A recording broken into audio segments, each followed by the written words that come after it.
Hello, everybody, and welcome to episode 3 of the Elevate IO podcast. My name's Sumit and I'm the CPO of Blackbird PLC, the creators of Elevate IO. Today, we've got a really exciting show lined up for you. Firstly, we're going to be joined by Kell, Lowinsky, who is the digital marketing manager for Elevate IO. Welcome, Kell. Hey, everybody. Excited to be here. Excellent, Kell. Now, you joined us when? About 1.5 months ago. So very fresh, but already on the podcast. So off to a good start. Excellent. Well, we're going to be hearing all about what Kell's been doing, his life as a YouTuber, then working in corporate, and then how he ended up in Elevate IO. But we're also going to be doing something a little bit crazy today. During the development of Elevate IO, we've been working with different focus groups from students to filmmakers to corporate video agencies. And one of the things that's so good is when we do these focus groups, we get to observe people, we get to see how they use the product. And we wanted to bring that to you today so you can see exactly what people go through when they're using the product, especially in a collaborative mode.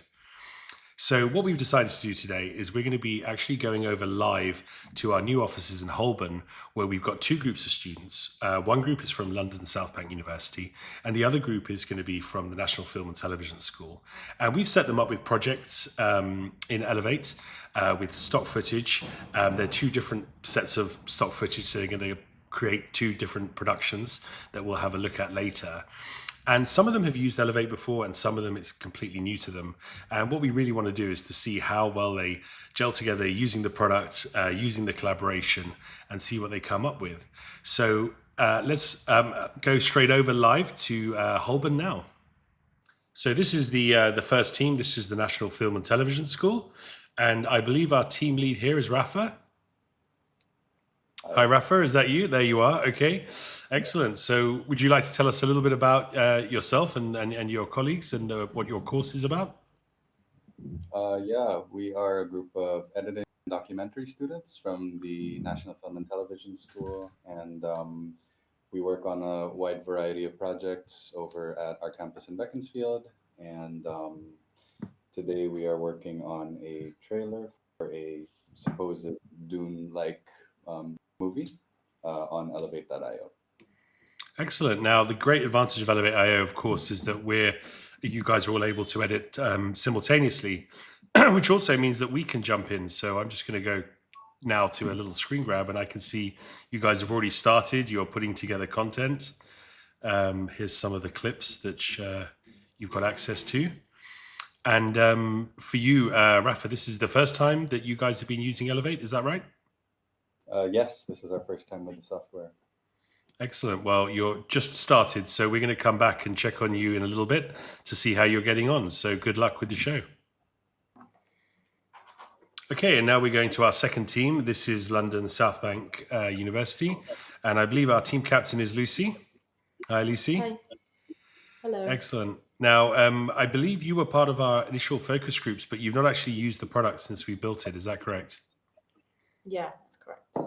It does look, well, how does it look compared to what you imagined when we first started talking about it?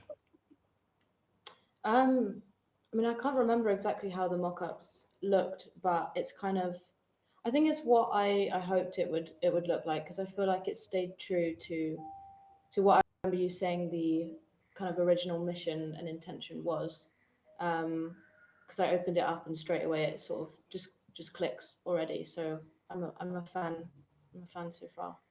Excellent. And if we just take a quick look at their project, this team is working on a little, let's say, a trailer for a documentary called Faces, where they're taking lots of nice faces from all over the world and putting it in together towards a little trailer. So we will be checking in on you guys later. Good luck.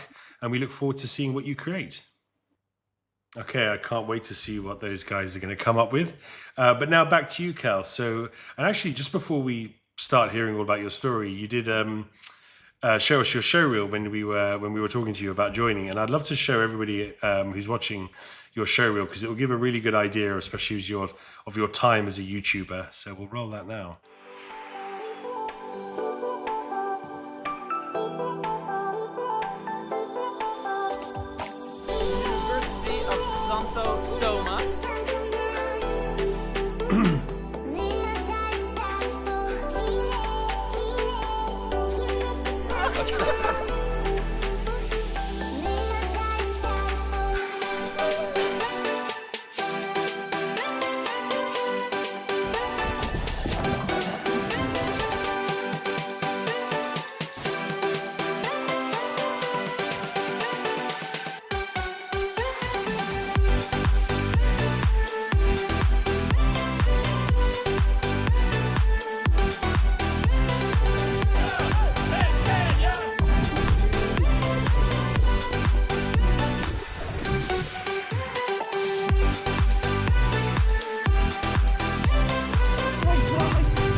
Yeah, looks those like were the so much days. fun.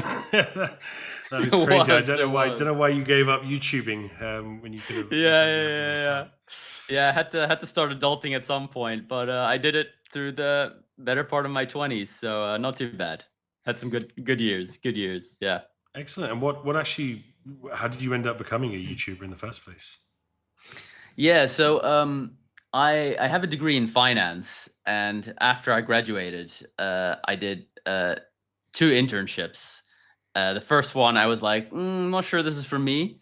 Uh, and then I did the second one, and that basically confirmed, like, okay, this is probably not for me. So around that time, I was spending a lot of just time in my dorm, kind of watching travel vloggers, watching people do this, and I was like, if other people are doing it, then why can't I do it? Mhm. So I bought a GoPro, like obviously not a great camera, but easy to use for somebody that has no experience filming. I got like a subscription to Premiere, um, which I had used a bit in high school. So I had some editing experience, but obviously not great. So I really went into this like not knowing what I was doing, and bought a ticket to Southeast Asia. Just started traveling and just started documenting and basically learning as I went.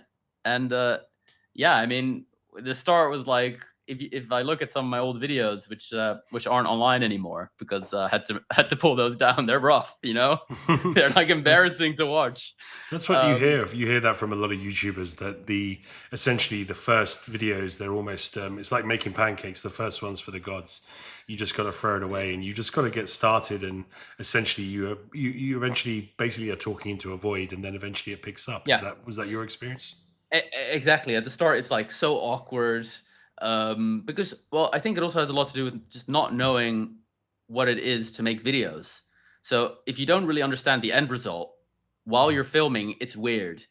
Then as you're editing more, as you're making more videos, I mean, you can see the video in your head already before Mm, before you've ever edited it, and then it starts making sense. But yeah, so it took time to pick up, and it took time to gain traction as well on social. And my primary platform was YouTube. So it was like couple like months of just going at it, uploading, learning, looking at the analytics, seeing, where do people drop off, like like are people clicking, like on the mm, thumbnail, for instance, are the titles good, but obviously also is the video good. And yeah, at some point I just at some point there's this as you keep going, as you keep persisting, there's just this one video that just kind of hits, mm, mm, and mm. then from there on out, you're good. The algorithm has picked you up. You've learned a lot. You understand what people like now, and you just keep going from there. And in my case, that was this volcano vlog that I made. Actually, you gave us a photo of that, so let me show you. I've seen the photo, but I don't know the full story. So, do you want to tell us, a little bit about why is this photo so relevant to your YouTube success? Yeah. So the photo is it's taken on top of a volcano in the Philippines. So you see the lake in the middle. That's actually the crater lake. So it's on top of the crater. And me and my girlfriend, we did this boat ride across the lake, and then you go to this other end of the volcano where you can basically hike up and get really close to the crater. It's not something a lot of people do, and we were like, cool, let's vlog this. This is a really cool experience. Like, people love to see this. So we climbed up the volcano, then all the way down again into the crater, and and it was just mad. Like, the water is just bubbling up. It's like a cauldron. It's Mm, literally a cauldron. mm, But the water, it's very interesting. It's not the same heat everywhere. Like, you have mm, some bits that are nice and warm, other bits are like literally boiling, like bubbles are coming up. So we, mm, we swam in the bits that we could handle, mm, obviously. mm, mm. Had our little DJI drone with us. Took some really beautiful drone shots, and just filmed it all. And just had a really great day. A great experience. So we get back from the day. I start editing it, as I would do any video. And we threw it on there, thinking this is just another, great video. We'll do good. We'll get tens of thousands of views. That's kind of what I was doing at that point in time. And we're on to the next video. And then as I was, frantically checking my analytics as I do every day, just seeing like how are the views going, um, all of a sudden I was getting like tens of thousands of views an hour, which is like that's a pretty crazy rate to be getting views. So I was like, what is happening? And obviously I saw it was coming from that video. So I clicked on the video and people were commenting like Tal volcano just erupted. So the volcano erupted for the first time in decades, like Wow. a couple days after we went there and we documented it. And after we had been there, the entire landscape had changed. It wasn't this beautiful lake anymore. There weren't these beautiful trees anymore, all the green. It was like it was a disaster area essentially, ash everywhere. So I almost had the last video of what it looked like before eruption. So just so many people were tuning in for that. The media actually picked it up, so I was being linked as well from the media. So yeah, it just went super viral, and from there on out, like the channel was just getting heaps of subscribers, heaps of views, and yeah. Actually, got something to show you. It actually directly led to getting Oh, this fantastic. little thing. Yeah. Excellent. So yeah. tell us, so obviously you had this great YouTube success. It's something that loads of people want to do. I've been threatening to do it for years myself, and I've never quite got around to it. But after YouTube, you sort of moved more into the corporate world, and tell us a little bit about that story.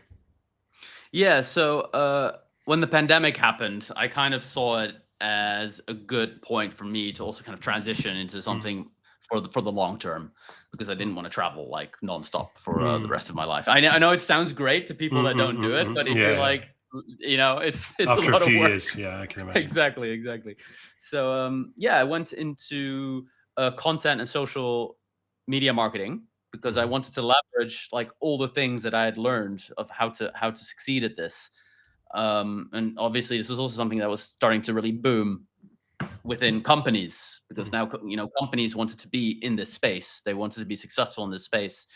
So yeah, so I did that for a good couple of years, and obviously the experience was very different from doing it for myself traveling. Like when I was traveling, for instance, I had different problems than I had in the corporate space. So when I was traveling, my machinery wasn't super advanced. I was dependent on like lunging around hard drives, which was very, very annoying as a travel vlogger. Because weeks or months of work are on those hard drives, and losing them is that. I mean, it never happened to me because I had to really take care of my stuff. But the stress of just like making sure your hard drives are always okay is like such a hassle.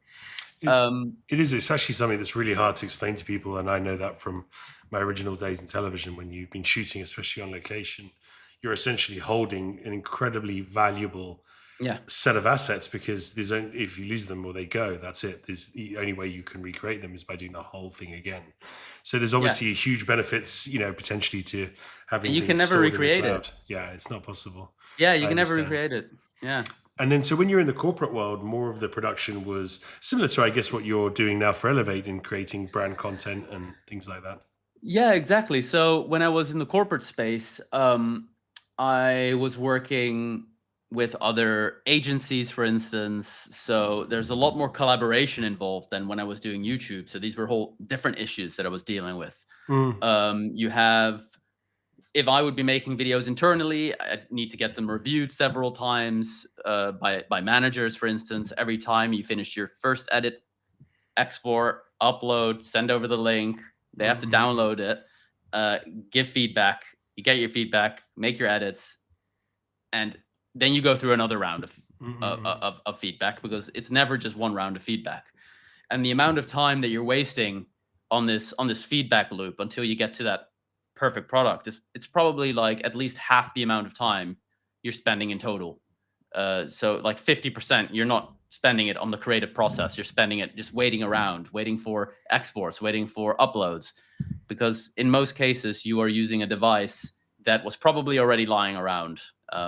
It's not going to be the top end machine. That's the thing, and I think a lot of people don't really understand that video production is a lot more time consuming than production of most other mediums. And there's just so much involved in the process, whether it's backing stuff up and historically digitizing things, and then you essentially that loop that you talked about, which is something we've often referred to as production hell, where you're trying to get people to approve things and you can't move on until you've had that approval. And it's actually a little bit reminiscent to how like legal documents were, where you had this document was drafted, it would then go in the post, so you lose another day, and then someone marks it up, they put it in the post, it comes back, compared to now working simultaneously on like a Google Doc. And obviously that's what we're trying to do at Elevate. We're trying to bring that ability for people to work collaboratively at the same time, which is exactly obviously what's going on in our little challenge at the moment, where we've Yeah. got these two groups working obviously together on the same timeline. So how would this have impacted your experience when you were working in the corporate sector? I mean, I think it would have been massive, and that's why when Elevate came on my path and I saw the product, I was literally amazed by how well it works just being in your browser. But as I learned more, just all the problems that I dealt with on a day-to-day basis, whether it was as a YouTuber when it came to hard drives or the power of my machine, or in the corporate space when it came to collaboration and kind of feedback and finding your files. It's a game changer. It's really a game changer, because also when you're exporting, for instance, your computer is essentially paralyzed. Mm-hmm. You don't want to be using your computer when you're exporting, because it might crash and you might lose your files. Yeah, So, we've all been there. Yeah. stuff like that. So to just not have to worry about that and just not have to waste time on that, it's like, it's major. Yeah.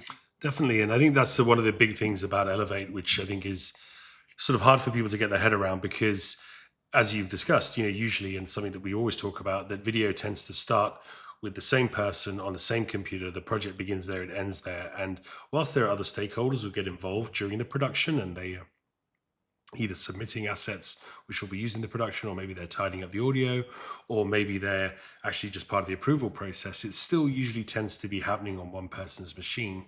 And it's something that we've even experienced within ourselves as a company, as we've producing more and more content and doing more things for ourselves.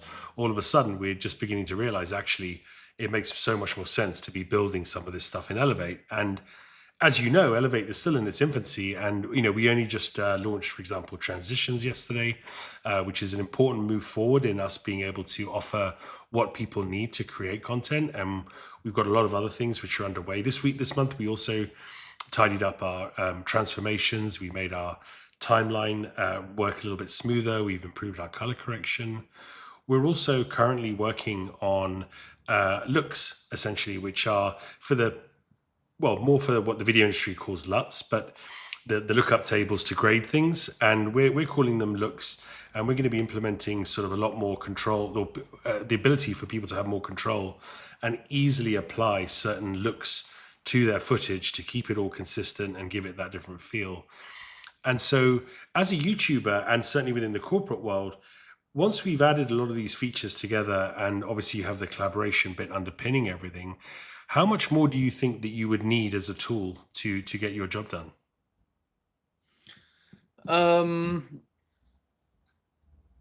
I think not that much more, because when you're, at least for what I was doing on YouTube, and I think generally in the corporate space, you're not making the most sophisticated edits. So if all that basic functionality is there, and then in addition to basically all the basics, you have these features that have basically never been done before, like real-time collaboration, everything in the cloud, like hardware agnostic. I mean, it's just everything you need. And then plus all these benefits that make life easier, that basically allows you to focus on the creative process and not waste any time on that 50% that you're waiting around for exports, uploads, feedback, and stuff like that. Yeah, definitely. I think it all makes sense. I'm wondering whether we should check in on our teams and to see how they're getting on. So let's just, I believe we're first of all going to be able to, let's see which team we can get to first, which one's ready for us. Okay, so here we are with the National Film and Television School, and we're back with Rafa. Hey, Rafa, how's it going? We're doing well over here. Margot and I have been able to make some good selections of the picture and assemble them in a structure that makes sense.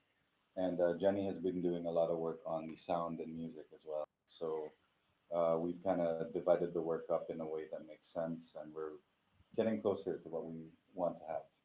Well, we're just going to take a look at your timeline now so we can see it's pretty busy. There's a lot of clips on there, a lot of content's coming together. I won't spoil it by playing any of it, but it looks like you guys have been busy. And what's your first reaction to using the software? I think it's very intuitive. I feel like both new users and longtime editors will kind of slide into it really easily. What do you think? I was just wondering, what do you think about the real-time collaboration, like seeing each other's edits and cursors at the same time?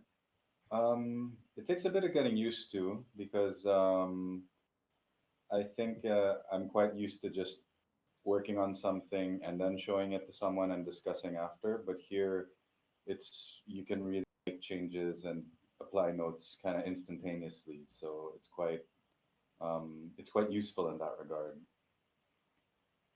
Excellent. Well, we look forward to seeing the final production. And now we're going to switch over to London South Bank. So, Lucy, how are you guys getting on? We've been getting on really well. Yeah, it's been going good. Excellent. How have you found sort of, starting the project and using it for the first time together? It's been really good. Once you're used to it, it all just starts flowing in a really nice collaborative way. So yeah, it's good. Excellent. We're just going to take a quick look at your timeline. Let's just pull that up so we can see how that looks. So that looks like a pretty complicated timeline that you guys have built. We don't want to give away the products at the moment, so we'll come back to that later and see how you guys get on. But thanks very much and good luck, and we'll check in on you guys again in a bit. Yeah, thank you. Well, that looks pretty impressive, what the different teams have created. What do you think? Yeah. I'm actually really impressed by how sophisticated their timelines look in this short amount of time. And I find it really interesting because editing has always been a bit of a solo profession. Mm-hmm. Even if you're collaborating with other people, you're handing the project over. Like when you're done with your step, you're kind of handing it over for the next step, and that person is working on it. But now they're all kind of working on it at the same time. So, I mean, this is going to just turn into completely new processes, I think. I think, yeah, we're going to be learning how to be the most efficient and like how to make something in far less time than it would if you're just doing it by yourself, essentially, before you hand it over. I think that's the thing, is that people always talk about sort of most processes have always been linear, where there's always been a stage and then it goes to another stage and it goes to another stage. And that's just not in video editing, that's in everything. That's how cars are made. It's how a lot of processes run. And obviously the holy grail in many things really kind of led out of software production has been, how do we essentially have as many people working on something collaboratively together at the same time?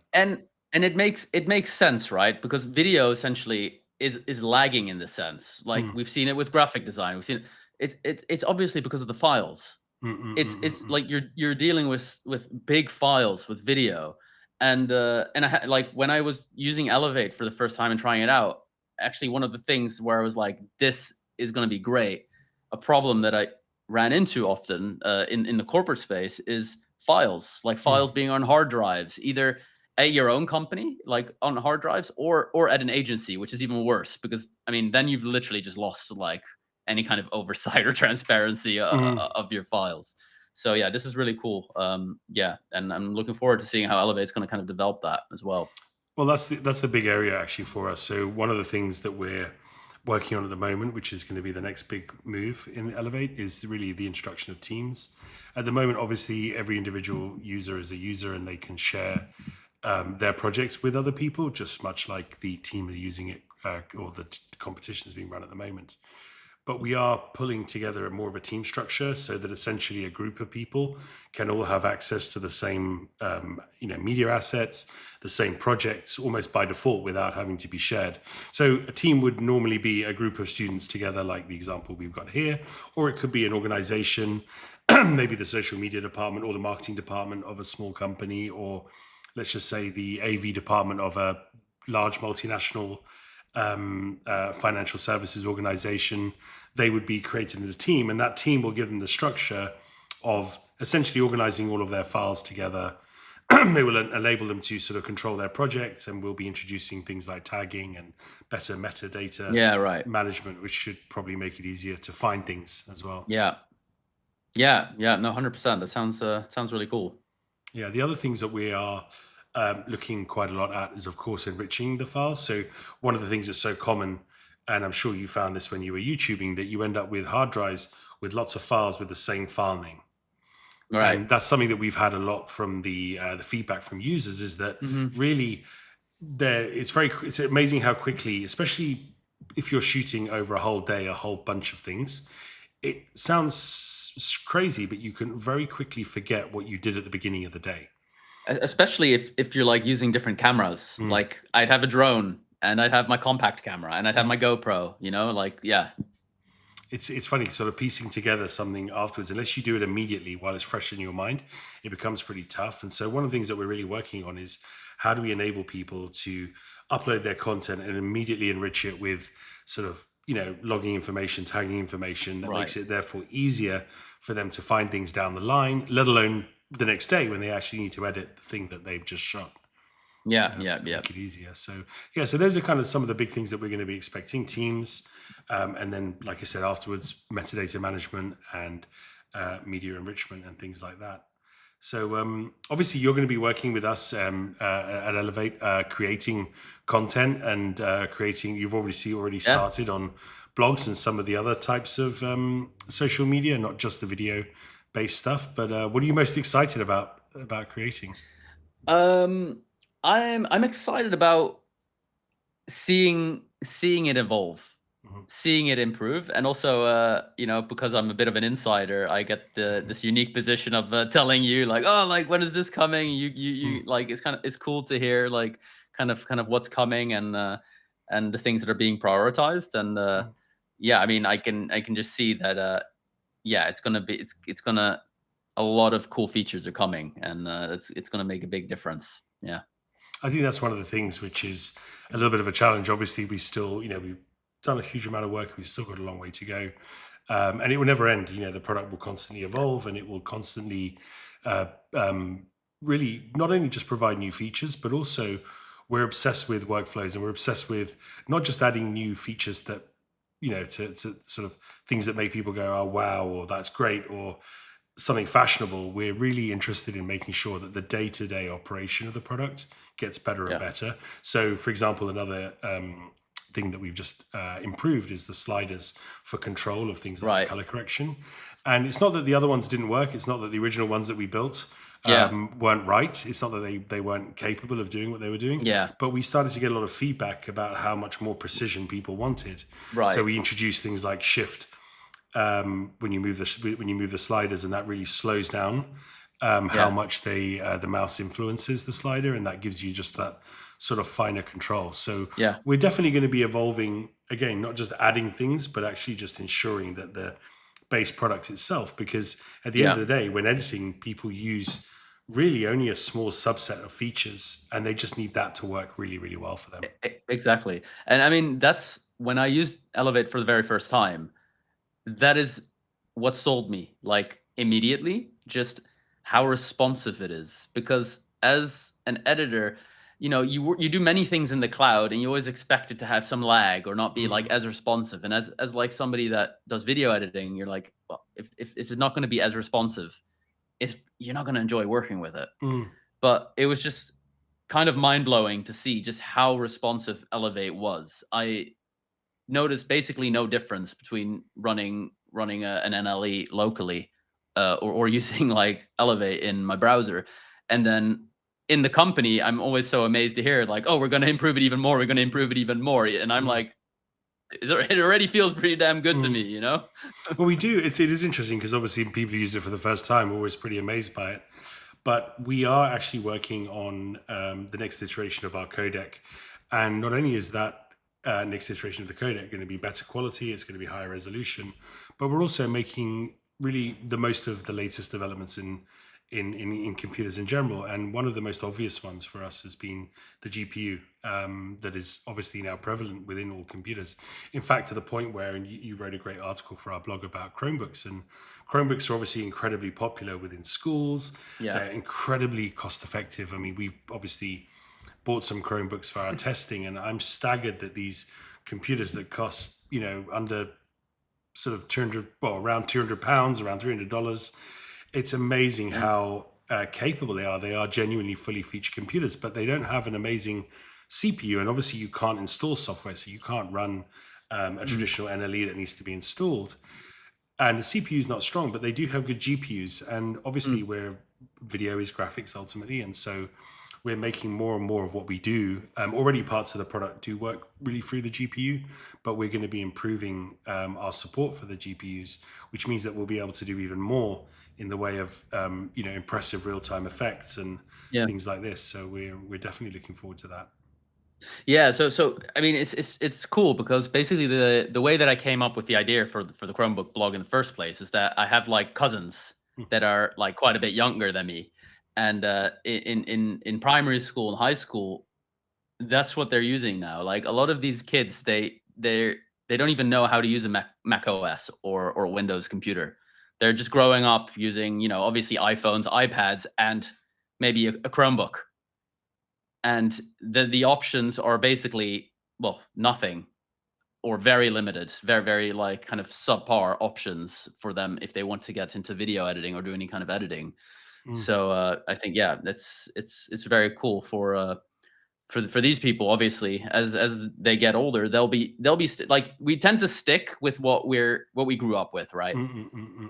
They'll probably end up using something more in line with Chromebook, and then they'll have the option to use Elevate to have a fully functional editor. Definitely. And I think that's a part of the market that is, undercatered for, in that pretty much all of the regular computing functions, desktop or Word document or Google Sheets or Google Docs or any of the day-to-day computing can be achieved on Chromebooks. But there are obviously these niche areas, whether it's video editing or even into sort of higher end graphics and 3D, where there are slightly limiting options. But we know that that's not the future. We know that in the future, there will be more and more efforts made towards making, whether it's not just graphics, but other software applications work in the browser. So I think we're just going to be along the lines of what everyone else is doing in that space, and moving more and more online and giving us more and more power of the cloud as well. So that's another thing that people sort of don't realize, is that even if you had the most powerful workstation in the world, you would still be limited compared to what is available in cloud compute. And whilst we haven't utilized that 100% at the moment, but we obviously have plans for the future to be able to utilize a lot more sort of computers in parallel to actually achieve the results that we want. So I'm wondering, we're probably coming up to the point where the teams have finished their work. So maybe we'll go and check in and see how they're getting on. Yeah, sounds great. So Rafa, how are you guys getting on? Yeah, we've managed to complete a trailer as discussed, and we've put some music, sound, and we've generated some VO to pair alongside the images. And we feel like we've crafted a pretty interesting story that is hopefully very intriguing. Of course, we don't want to make a trailer that gives away everything, so we built a lot of mystery into it. Excellent. Well, we're really looking forward to seeing the production. So I'm just going to roll that straight away. We're going to go to the screen, your project. Right.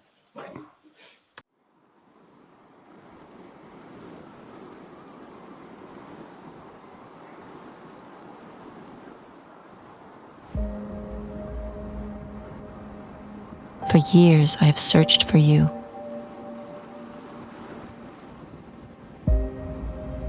How I have longed to find you.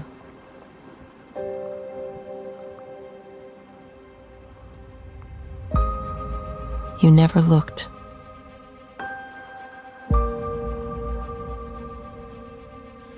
But now, we come face to face.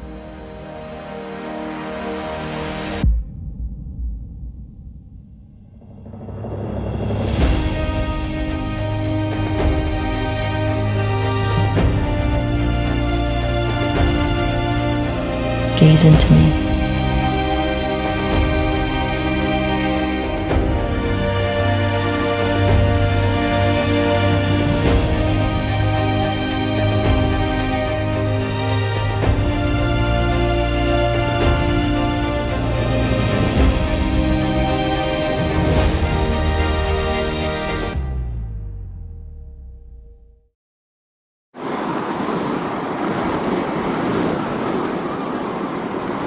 What do you see? Wow, that's super impressive. Well Congratulations, team. That was really cool. Really enjoyed that. I think it was great. So, how did you guys find using the software? How did you find using Elevate?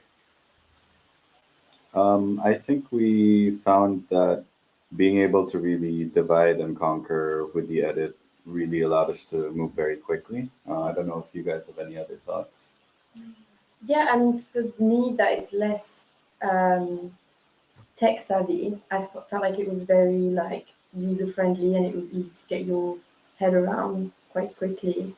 And then, yeah, it was actually really enjoyable, really fun. I guess like all editing together, sharing ideas, and it was very easy to collaborate. Yeah. That's it. Yeah, I think it was really fun once we got to the point of each having made our assembly, and then we could see what the similarities were and easily just combine them. Yeah, it was good. Excellent. Well done. I mean, that's the thing which is so fascinating when people use the product for the first time, because it's a sort of slightly different way of working. But could you see this being useful in some of the projects that you've done together as a group, or within your education? Definitely. I can really think of a few. In general, we only have one person editing something during a project, but I think we have some exercises where we could benefit from having a lot of people being able to throw ideas around. And maybe there might even be some situations where having more than one person with the power to edit can actually open up new possibilities. So I think it would be really useful for that sort of project. Excellent. Well, thank you very much. Anyone, any other comments? Sorry, did I hear? I think just like even from a perspective of being, if you're working with an editor, just being able to like log in and look at like their process in live from a director's perspective is really, really helpful. Instead of constantly all the back and forth, and it's just like all in one place. I think that's for me like the aspect of it that I love the most. Excellent. Well, thank you everybody for your efforts and your time. We really appreciate the work that you've put into this, and we look forward to seeing more productions that you're going to do with Elevate in the future. Thank you. Thank you. Fun. Okay, so now let's see how London South Bank team have got on. So, Lucy, are you guys done? Yeah, we're all done. Excellent. And so let's take a look at your production. So we're going to go jump into your project, which I can see is very busy. That's quite some timeline, and we're going to play it out from the beginning and see react live to it. Here we go.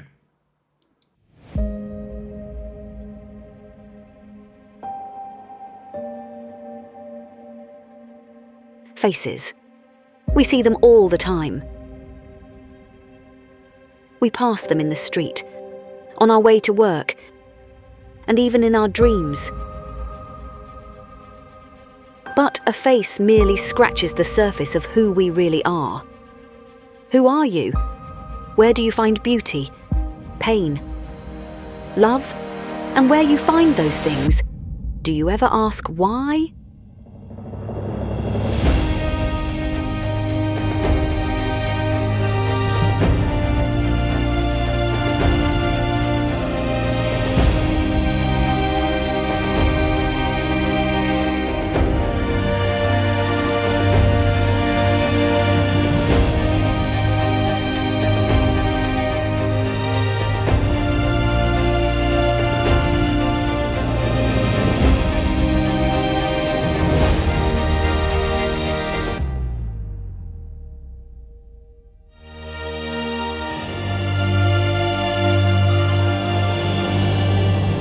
Faces, the 3-part documentary series available to watch now.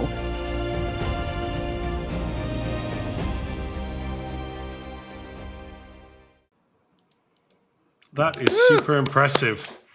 That's really cool. I love the way you guys pulled that together. And the total running time was like 1.5 minutes. And you've pulled that together well under an hour. And well done to all of the team that's worked on that. I think you guys have obviously gotten a good handle of the software and made that happen. So congratulations. That's fantastic news. That's a great effort. Thank you. Excellent. What would you say then? So now that you've finished using the software, or any other comments from any of the other folks in the team, how did you find the whole thing end to end? It was pretty good. I mean, it was sort of once we got going, it was pretty smooth.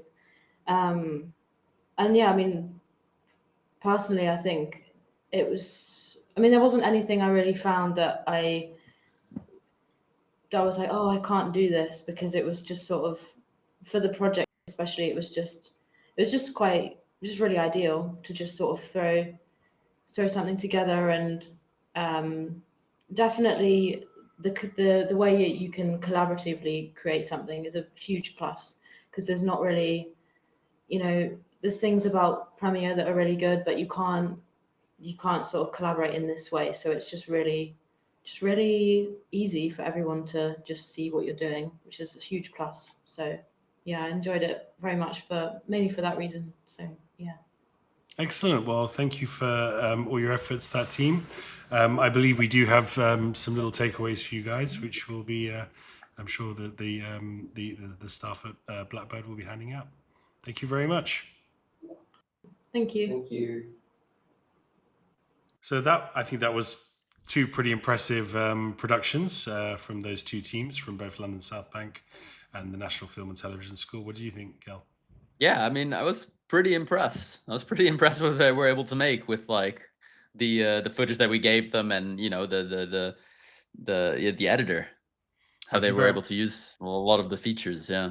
Well, if you bear in mind, for half of them, they've never used the software, and they've sort of pulled that together in under an hour. So, and as we were saying earlier, some of the things that we talked about, certainly the team from the National Film and Television, they were discussing similar problems to what we've been talking about addressing, which was really cool. Yeah, exactly. Especially they touched on the files being in one place. They touched on in the scenario of a director being able to kind of log into the project and immediately see the timeline before sending stuff over. So that's, it's kind of feels good that those are some of the things that we identify as well. Definitely. So thank you, Kell, for coming on the show. We look forward to obviously seeing and hearing more from you, and obviously content that's going to be created throughout the different Elevate channels will be more coming from you, but I'm sure you'll obviously be able to talk on the show in the future. Yeah, thanks for having me. And thank you to all of you for tuning in again. This is only our 3rd podcast. And as you know, we're experimenting. We're going to be trying out lots of new things, and we'll hopefully have another set of guests who are equally as interesting as the ones that we've had so far.